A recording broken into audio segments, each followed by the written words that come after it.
बबुआ हो वो बालक कहता कैसे हो? कहवा तू गइलू माई हमनी के छोड़ के,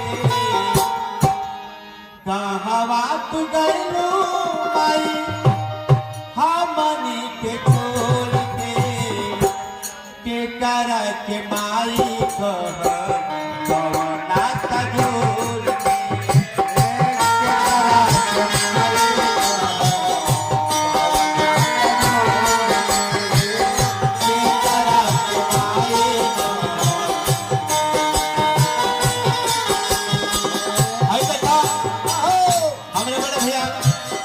बहुत ज्यादा पुरस्कार है आपके चरणों में बार बार नमस्कार बा से बात को पीछा बा कहत बा हो कहवा तू गइलू माई हमनी के छोड़ के, कहवा तू गइलू माई हमनी के छोड़ के कर के माई कह कवना तजोर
प्रमुख हुए आपकी तरफ से बहुत ज्यादा पुरस्कार।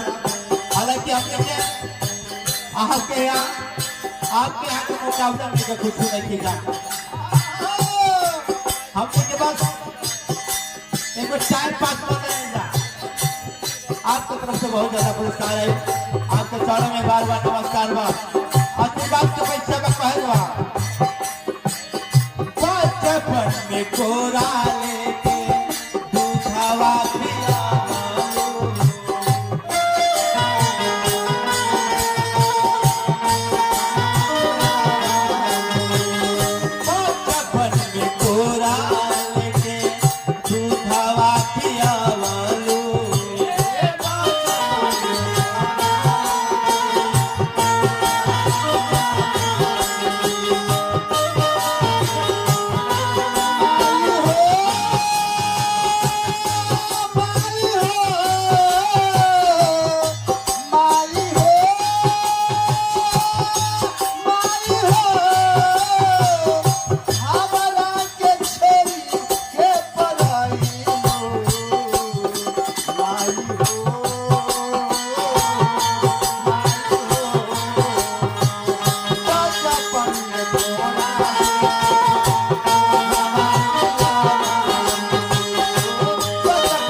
श्रीनंदन मान्य श्रीनंदन जी की तरफ से बहुत ज्यादा पुरस्कार है।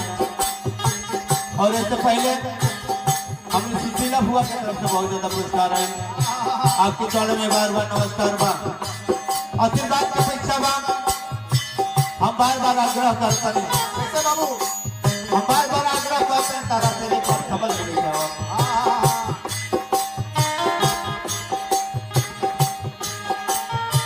परमा भाई,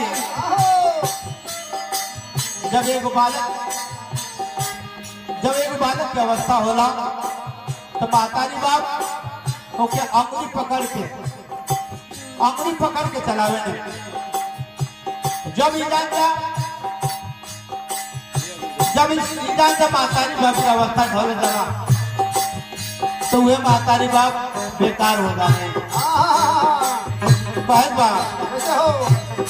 बचपन में कोरा लेके दूधवा पियावा